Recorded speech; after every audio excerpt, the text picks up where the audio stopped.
Hello viewers, কেমন আছেন সবাই? আশা করি সবাই ভালো আছেন।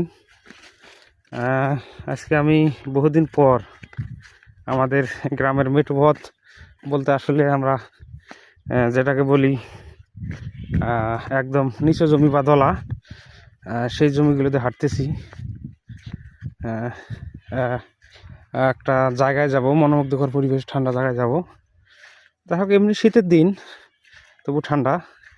এখন ভরা দুপুর, তবে রোদের তাপ ওরকম নেই বললেই চলে। তবু আমরা হাঁটতেছি। আসলে আপনারা জমিতে যে জিনিসগুলো দেখছেন, এগুলোকে আমরা বলি তামাক চাষ।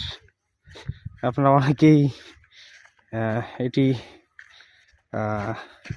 চেনেন, আবার অনেকেই চেনেন না, কারণ আসলে তামাকটা দেখানো আমাদের ঠিক না। সেক্ষেত্রে আপনারা